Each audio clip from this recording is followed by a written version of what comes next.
Welcome to Crisis and Perception, where we examine the systems shaping our world one book at a time. Today, we're not just looking at history, we're really trying to look at the architecture of survival itself. Architecture of survival. I like that. We're asking a question that I think haunts every government, every CEO, and honestly, every single person at some point in their life. Which is? When the roof caves in, why do some systems collapse into rubble while others manage to rebuild, maybe even build a better house? It's the ultimate question, isn't it? We're diving deep today into Upheaval, Turning Points for Nations in Crisis by Jared Diamond. And I want to set the stakes right away. Yeah, this isn't abstract. Not at all. We are not talking about minor policy disagreements or, quarterly earnings reports here. We are talking about existential threats, the kind where a nation looks into the abyss. And the abyss looks back. Exactly. So the core question is, how do nations respond to these severe, truly existential crises? Why do some adapt and thrive while others just fragment, stagnate, or completely fall apart? And this matters right now. This is not just a history lesson. I mean, look around.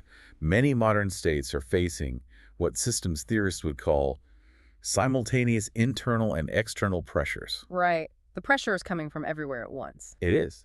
And the margin for error today is, well, it's effectively zero.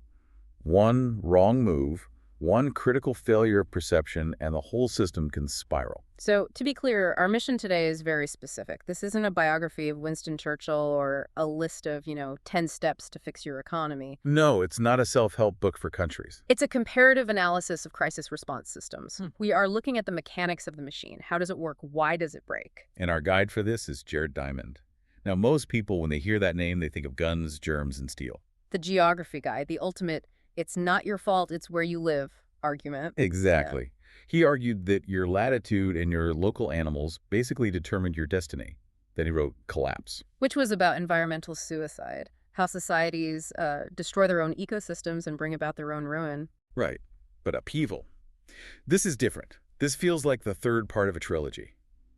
Diamond is pivoting from biology and geography into the messy, squishy realm of national psychology. That's a great way to put it. It feels like he's moving up the hierarchy of needs. He started with, do you have food and shelter, Wow. with guns, germs, and steel. Then Collapse was about, can you manage your environment?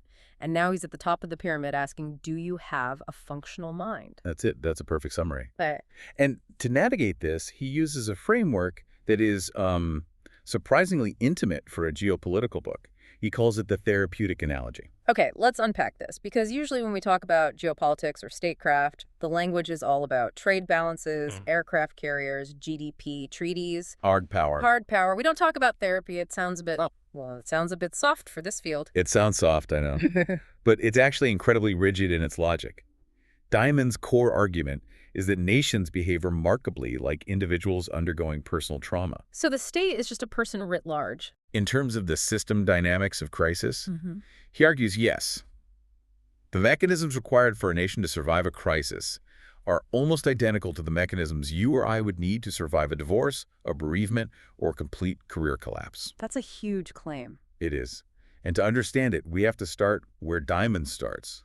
Not in a war room, not in a parliament, but in a nightclub. The Coconut Grove Fire. Boston, November 1942. This is a story that, it still gives me chills just thinking about the details. So you have to picture this. It's wartime. Right, so there's already this background level of anxiety. People are on edge. They want to let off steam. The Coconut Grove is the hottest spot in Boston. It is absolutely packed to the gills way over capacity. And the design was a death trap. The exits were either locked to prevent people from sneaking in without paying, or they opened inward into the crowd. Which is a complete fire code violation, even then. A catastrophic one. So a small fire breaks out. It moves terrifyingly fast. It turns into a stampede for the exits, which of course don't work. In the end, 492 people died. It was a mass casualty event that just completely overwhelmed the city. But here's the critical piece for our analysis today. The hospitals were overwhelmed, yes, by the physical burns. That was the first wave. But then a second wave hit. It's a psychological ways. Exactly.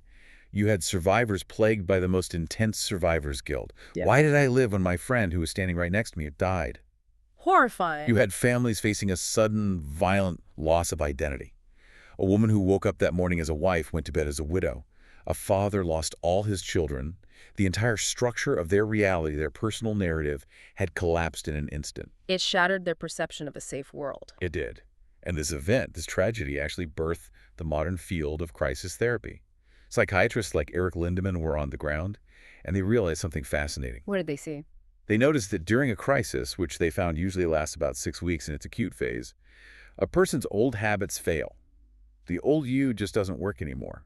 Your coping mechanisms are useless. You're in a state of flux. Your world is broken. You are molten.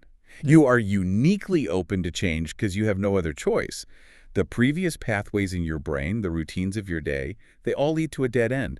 So you are forced to build new ones. So a crisis isn't just something bad happening. It's a temporal window. It's a specific period of time where the rules of the game are suspended, and you are, for better or worse, malleable. Precisely. And this is the direct connection to nations. Diamond argues that nations, just like those survivors in Boston, have moments of truth. They have that 6-week window, or maybe a 6-year window in geopolitical time, where they are molten. And what happens next, whether they survive and thrive or collapse, depends entirely on what they build during that window. Right. And here's the key. The goal of crisis therapy, and by extension the goal of a nation in crisis, isn't to become a totally new person. I mean, if you try to change everything about yourself at once, what happens? You have a breakdown that's too much information, too much change. You'd lose your identity entirely. You collapse.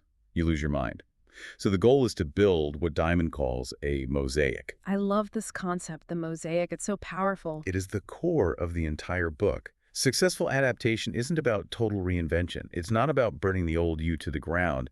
It's about keeping the parts of the old identity that still work, that are still valuable, and selectively replacing only what is broken. You create a patchwork. A mosaic of the old and the new. You preserve the core, but you fix the broken pieces around it. And Diamond actually uses a really personal story to illustrate this mechanism, doesn't he? To show it's not just an abstract idea. Before he was Jared Diamond, famous author, he was just a guy struggling in a lab. Yeah, and it humanizes the whole system so well. It was 1959. Diamond was a brilliant young physiologist at Cambridge. On paper, top of his class, future star. But in the lab, he was trying to do this incredibly delicate work measuring electric signaling in eel membranes. Eel membranes, of all the things. And he couldn't do it. The equipment was fiddly. He wasn't good with his hands. He was failing. Every single day, he was coming into the lab and failing. I think we all know that feeling of just banging your head against a wall. He was so demoralized. He considered quitting science entirely. He actually thought, maybe I should just be a translator. I'm good at languages. Which would have been a total reinvention. He would have thrown the baby out with the bathwater. I'm bad at eels, therefore I must not be a scientist at all. Exactly. Total crisis of identity. But his father gave him this piece of advice that really it mirrors this entire crisis mechanism. He said, Jared, you don't need to quit science. You just need to quit the eels. Build a fence around the problem. That is the technical term Diamond uses all through the book, building a fence. Diamond didn't need to change his love of science, his curiosity, or his academic background. Those parts were strong. He just needed to fence off the specific point of failure, the eel technology, and discard that one piece. So what did he do? He switched fields. He switched to studying the physiology of gallbladders. From eels to gallbladders. Much simpler mechanics, apparently. And he flourished. He became a world-class physiologist in that field. But notice the mechanism. He performed an honest self-assessment, identified the specific dysfunction, fenced it off, and discarded it, while keeping the rest of his identity intact. So for a nation, building a fence means looking at a crisis and saying, okay, the problem is here. It's inside this fence. Maybe it's our military strategy. Maybe it's our banking system. Maybe it's our foreign policy. Right.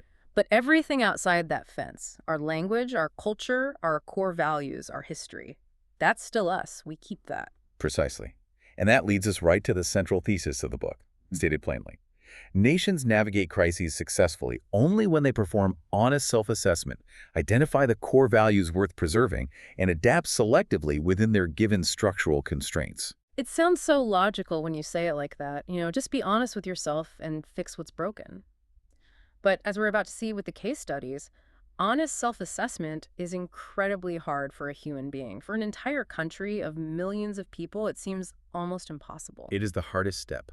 As Diamond shows, most nations would rather die than look in the mirror. All right, let's get into that. Let's get into the core systems analysis. Diamond lays out 12 factors that determine crisis response, but we aren't going to just list them like a syllabus. No, they really boil down to a few key insights about how these systems function under pressure. The first one is this idea we touched on, crisis as a forcing function. Right. The core idea is that change rarely, if ever, happens without a shock. Because of inertia. Is that the main driver? It's massive inertia. Think about it. If a system is sort of working, even if it's slowly degrading, even if the gears are getting rusty and loud, it is almost always easier to keep doing the same thing than to undergo the pain and uncertainty of fundamental change. The devil you know. Exactly. So it often takes a massive external shock, like a war or a sudden internal explosion like a coup or a revolution, to break that stalemate and force the issue. And Diamond makes this distinction between explosive crises and gradual crises. He does. An explosive crisis is like what happened to Finland in 1939. The Soviet Union invades. Bang. The world changes overnight. The pressure is immediate, it is total, and you have hours or days to react. Or the coup in Chile in 1973. Life before and after is completely different. A clean break versus a gradual crisis. Which is maybe what feels more familiar to us today. I think so. A gradual crisis is like the situation in the modern United States that he describes, or Australia after World War II. The pressure builds up over decades. It's the classic frog in the boiling water. Or maybe a better analogy is a slow leak in the hull of a ship. You know, at first it's just a little trickle. You can ignore it for a long time. You can just bail a little water every now and then and keep sailing. Perfect analogy. You can patch it with chewing gum. You can pretend it's not happening. Until the water level hits the engines and the lights go out. Exactly. The mechanism, however, whether it's explosive or gradual, is the same. Crisis pressure leads to the shattering of old coping methods, which in turn forces innovation. But, and this is the biggest but in the whole book, that only happens if you admit there's a problem in the first place. Which brings us to insight number 2, the great battle between honest self-appraisal and denial. This is the most critical variable of all. Can the nation actually look in the mirror and describe what it sees accurately? Not what it wishes it saw. Not what its national myths say it should see, what it actually sees. And Diamond uses the contrast between Meiji Japan and 1930s Japan to illustrate this. It's the perfect control group study. Same country, same culture. Same basic geography. Yeah. But two completely different eras, leading to two completely different outcomes based entirely on perception. Okay, let's break this down. Take us back to the Meiji era. This is the mid-19th century. Japan is this isolated, feudal society. It's 1853, to be precise. And U.S. Navy Commodore Matthew Perry shows up in Tokyo Bay with a fleet of American warships, the famous Black Ships. And you have to understand the context here. Japan had been intentionally isolated for centuries. They had closed the country off. They were living in a system with samurais and swords and a shogun. And suddenly, here are these giant steam-powered monsters belching black smoke with massive cannons that can fire farther and with more power than anything they could have imagined. It must have been like aliens landing. A profound technological and psychological shock. The gap was just insurmountable. Now, at that moment, Japan had a choice. Choice A is denial. These ships aren't that scary. Our samurai spirit, our divine wind will defeat them. Let's attack. Which would have been national suicide. Total suicide. They would have been colonized immediately, just like large parts of China and India were being colonized at the time. They would have been carved up. So they chose option B. They chose option B, honest appraisal. The leadership looked at those ships, they swallowed their pride, and for a proud warrior culture, that is a very bitter pill. And they said, we are militarily inferior. We are weak. If we do not change, we will be destroyed. We will disappear. That realization must have been absolutely devastating. It was a national trauma. But it led to a national consensus. We must learn from the West. In order to survive, we have to become like them in some ways so that eventually we can resist them. Okay, now fast forward. Less than 100 years later, it's the 1930s. By the 1930s, the leadership has completely changed. The pragmatic, realist, Meiji-era leaders are gone. Now you have these young, ideological military officers in charge.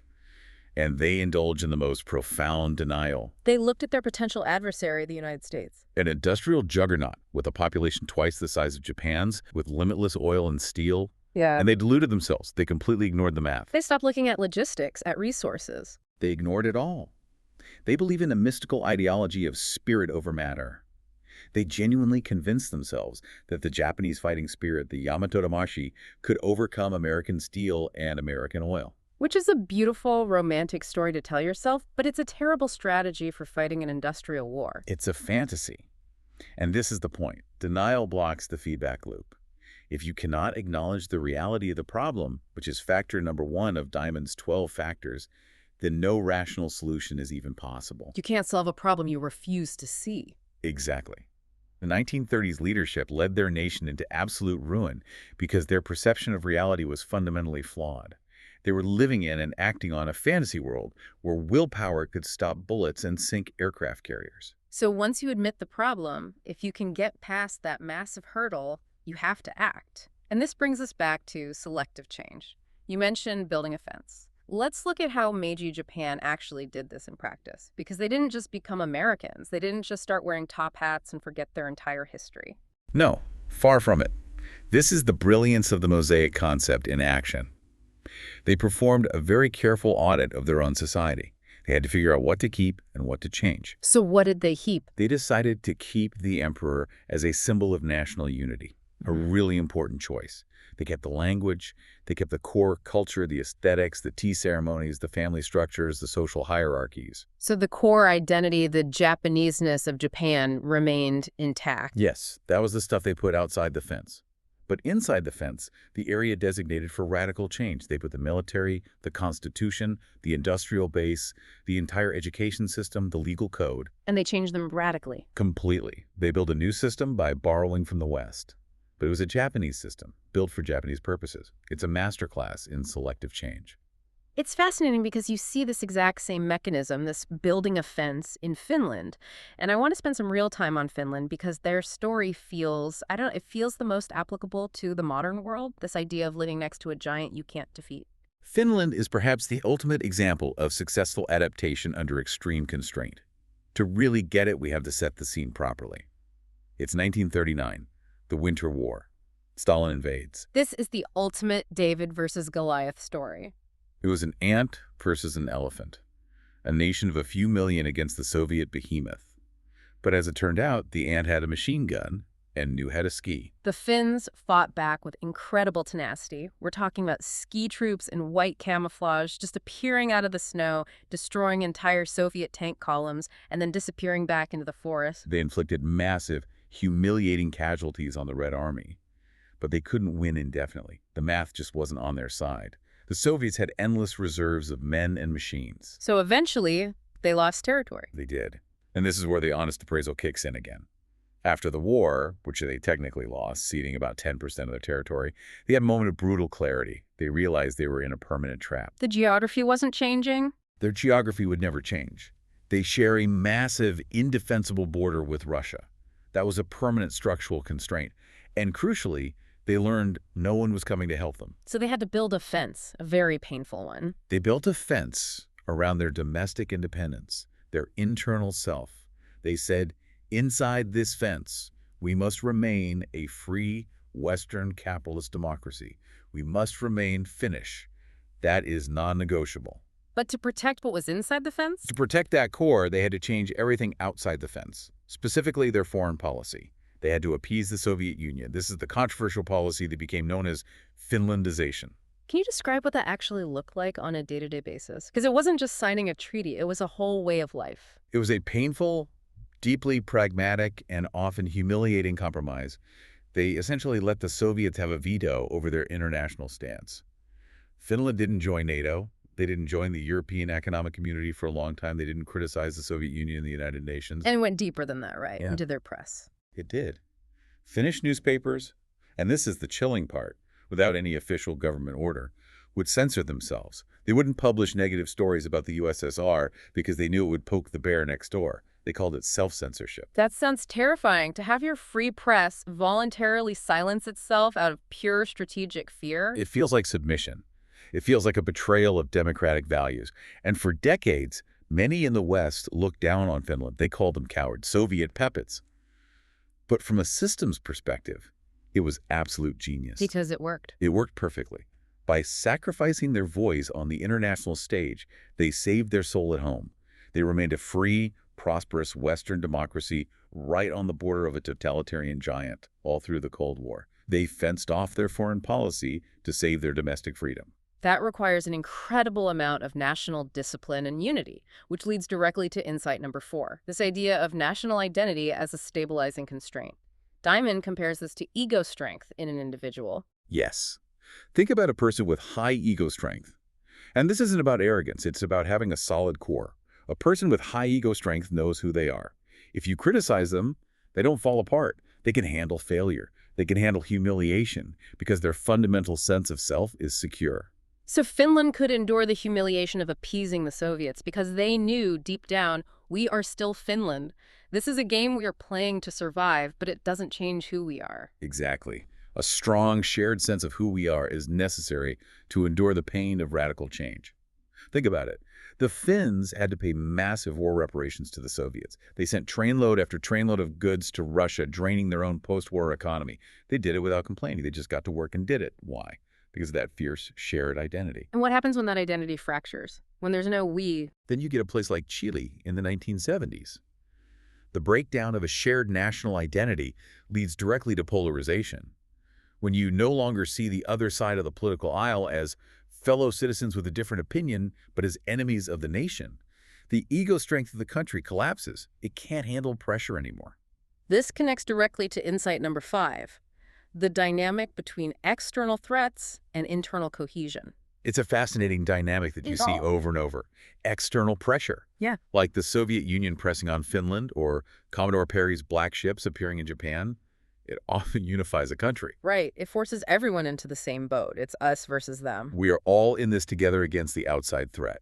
It simplifies the world and clarifies priorities. But internal pressure. Internal pressure, like the political polarization in Chile or the post-coup chaos in Indonesia in 1965, or the political divisions in the U.S. today, it almost always fractures a nation. It turns the boat into a battleground. Everyone starts fighting over who gets to steer, and you forget you're all sinking. Diamond also brings up the concept of help from others. In individual therapy, having a support network is critical. You have friends, family, a sponsor.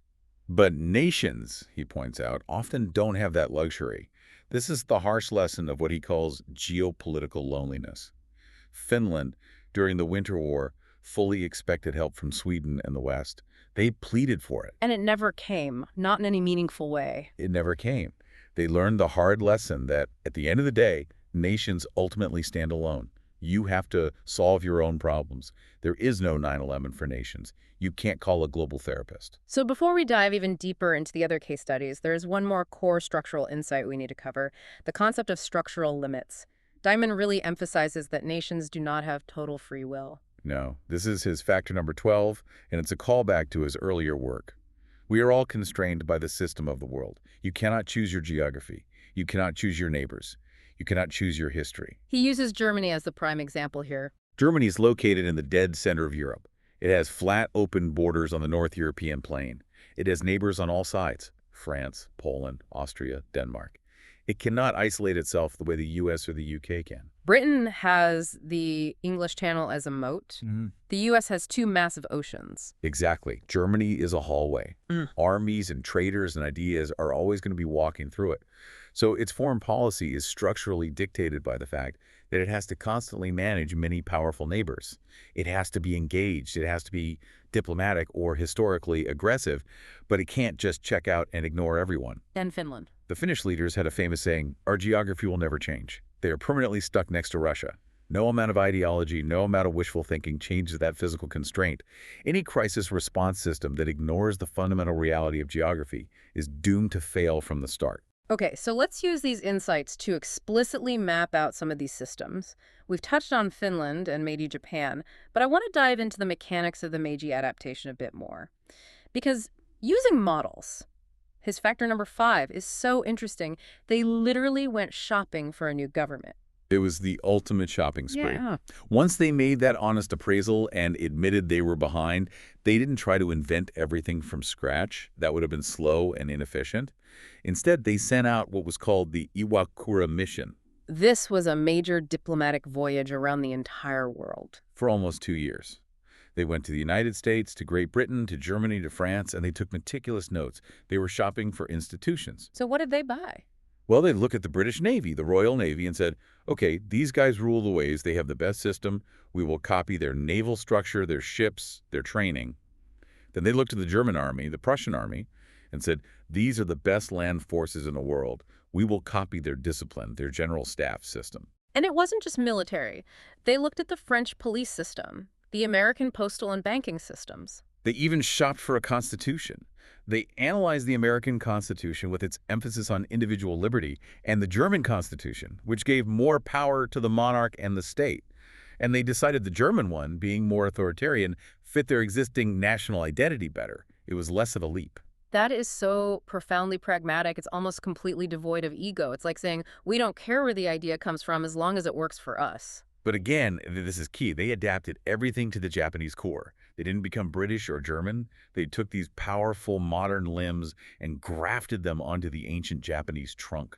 It's the ultimate example of selective change. They built a modern, powerful state in a single generation using spare parts they gathered from around the world. Now let's look at a case where the system completely breaks down.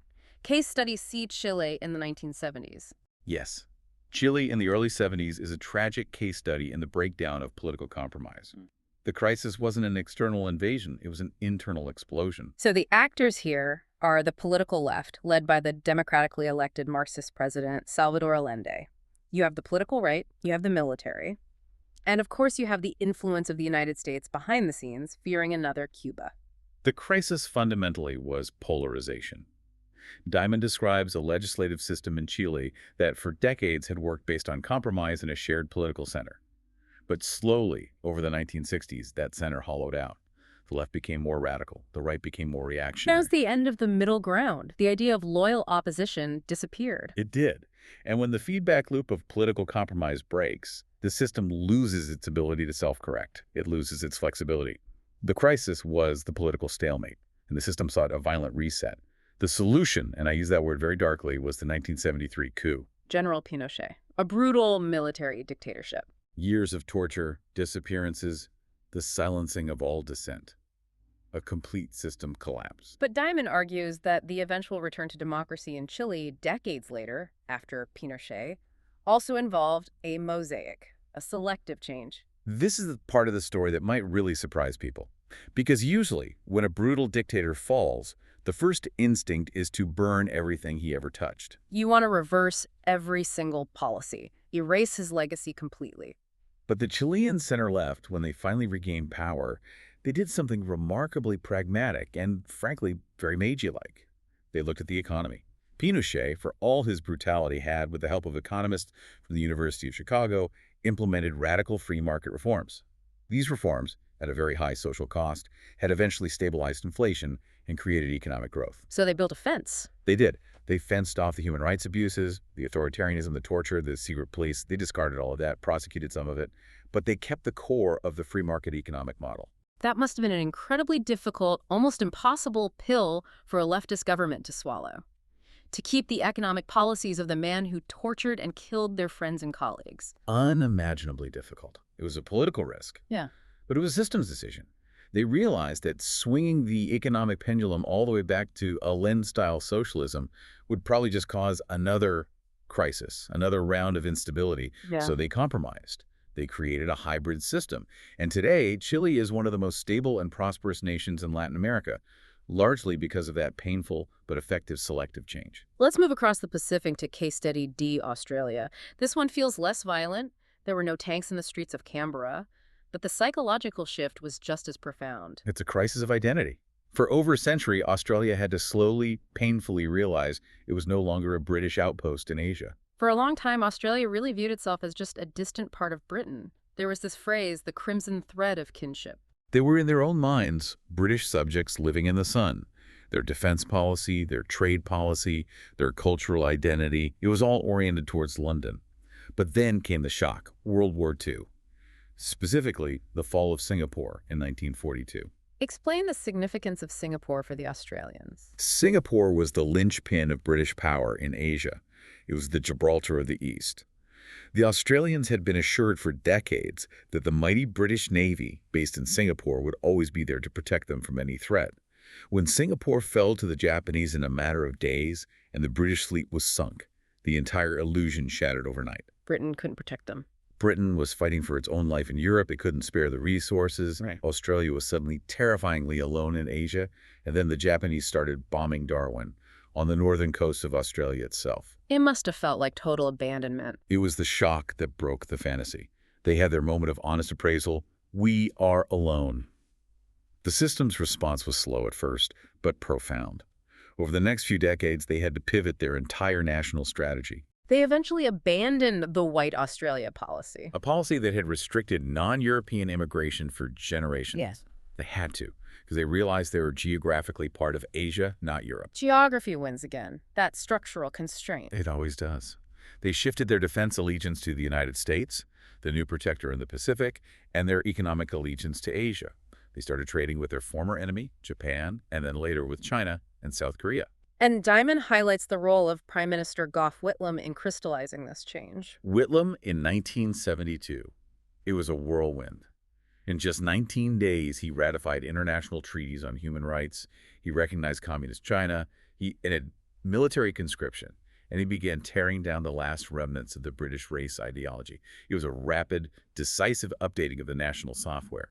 Australia finally accepted it was an Asian-Pacific nation, not a misplaced European one. Our last case study, Indonesia, feels like the warning label for the whole book. Indonesia represents the danger of unresolved trauma. This is centered around the 1965 coup. It was an attempted coup and then a violent counter-coup led by General Suharto that spiraled into the mass killings of alleged communists, ethnic Chinese, and other political opponents. We don't have exact numbers, but estimates range from 500,000 to over 1 million people killed. It was a national bloodbath. Neighbors killing neighbors. And how did the system respond to this trauma? It responded with silence and suppression. The new regime under Suharto built a new national identity from scratch, a state ideology called Pancasila. It emphasized unity in a hugely diverse nation. It was an attempt to glue this massive archipelago of thousands of islands together. But they never actually dealt with the killings. No. This is the crucial difference. Unlike post-war Germany, which we'll get to, there has been no reconciliation, no truth commissions, no honest appraisal. The perpetrators remained in power for decades. The history books were rewritten to justify the killings or simply ignore them entirely. So the trauma is it's buried. And Diamond argues this leaves the entire system fragile. You can't build a strong, stable foundation on a sinkhole of denial. It's like a person who suppresses a severe childhood trauma. It festers. It limits their ability to trust, to grow, to form healthy relationships. Indonesia has stabilized and democratized in many ways, but that unresolved history remains a deep structural weakness in the foundation of the nation. You mentioned Germany as the counterexample to Indonesia. Let's pivot to the present-day implications, because Germany is the gold standard of accepting responsibility. It is. Post-World War II, Germany didn't just lose a war.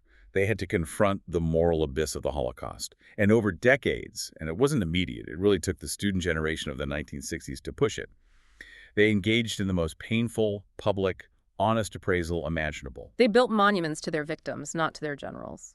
Exactly. That is a profound signal of deep system change. They call it Vergangenheitsbewältigung, coming to terms with the past. And because of that, Diamond argues, Germany today has a very high ego strength. They know who they are now because they were brutally honest about who they were then. Now, let's look at the present, because Diamond isn't just writing history, he's sounding an alarm. Let's talk about Japan today. Japan is such a fascinating and tragic case in this framework. It was the master of adaptation in the Meiji era.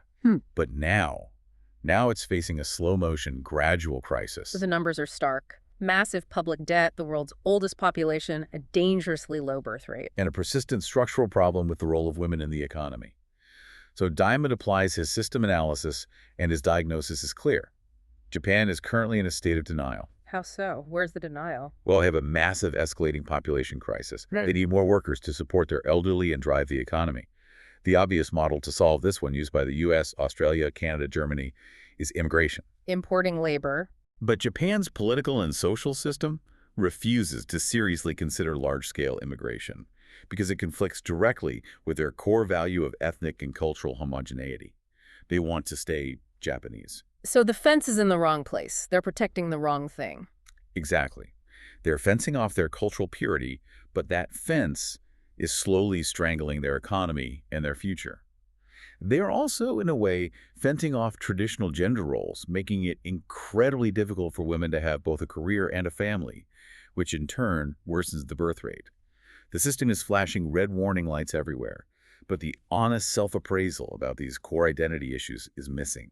They are stuck in a slow, elegant decline because they cannot bring themselves to make a painful compromise on their identity. And that brings us to the big one, the United States. Diamond, an American himself, identifies the U.S. as a system in deep trouble. He does. And you can tell he's writing as a concerned citizen, looking at his own country with that same therapist sigh. The list of problems is familiar to everyone.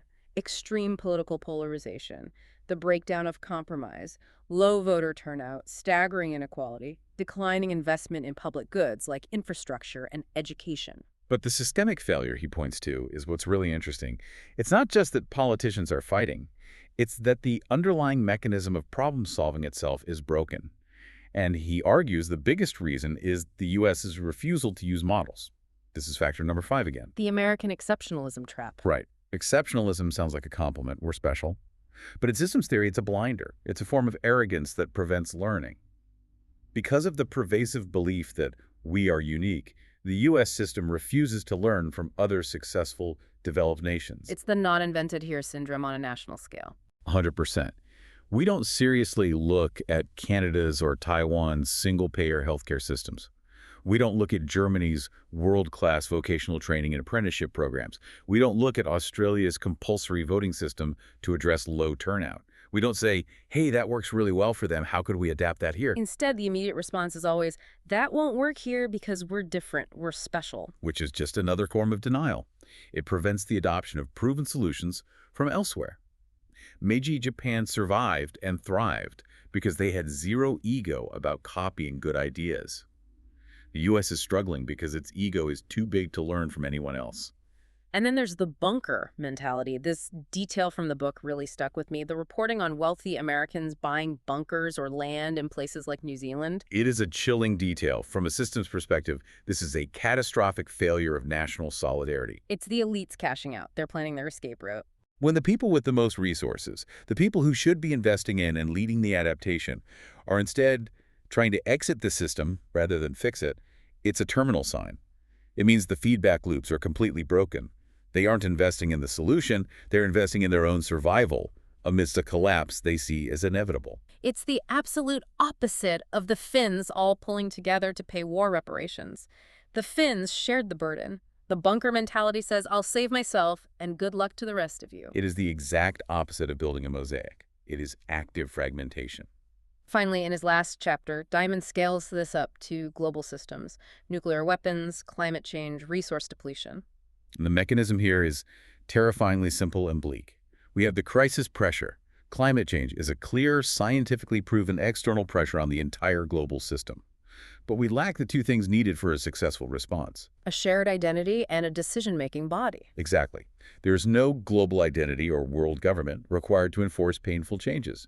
There is no global ego strength. There is no we at a global level, not in a meaningful way. There's no entity that can say, we need to build a fence around carbon emissions and everyone will comply. So we have the crisis pressure, but we lack the institutional mechanism for a coherent response. It's the tragedy of the commons on a planetary scale. Which brings us full circle, right back to the name of this project, Crisis in Perception. Explicitly, at every single level, from the individual to the nation to the globe, crisis response is fundamentally about perception. Does the nation perceive its situation accurately? Is it Finland, seeing the Soviet tanks on the border and knowing it must make an ugly compromise to survive?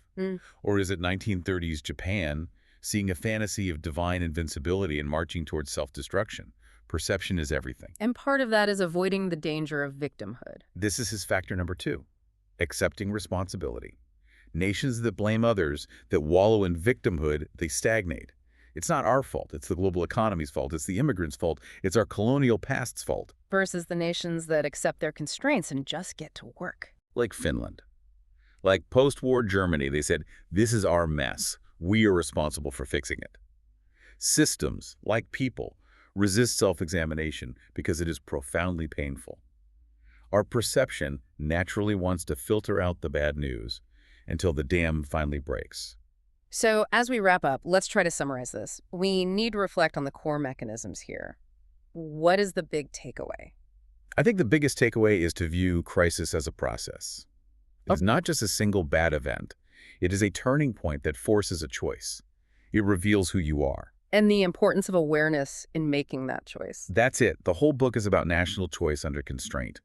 We cannot choose our geography. We cannot choose our history. We cannot choose the fact that there are aggressive neighbors or that the climate is changing. Those are the constraints. But we can choose the response. We can choose which parts of our identity to keep and which to discard. We can choose to look at the eels in our lab and say, you know what, this part is not working anymore. It's all about building that fence in the right place at the right time. It is. So here's a provocative thought for you listening. Regarding the United States, or whatever nation you call home, are we right now actively building a fence around our real problems? Or are we just waiting for the explosion to force our hand? History shows that nations can change without total collapse, but only if they have the courage to look in the mirror before the glass shatters completely. This analysis was based on Upheaval by Jared Diamond. This project is free and publicly accessible. If you'd like to support the time, tools, and research behind crisis and perception, you can become a supporter on Patreon. For a shorter visual overview of this topic, see the mini explainer linked in the description. If you enjoy this kind of systems-level analysis, please like, subscribe, and comment with books or topics you'd like us to explore next.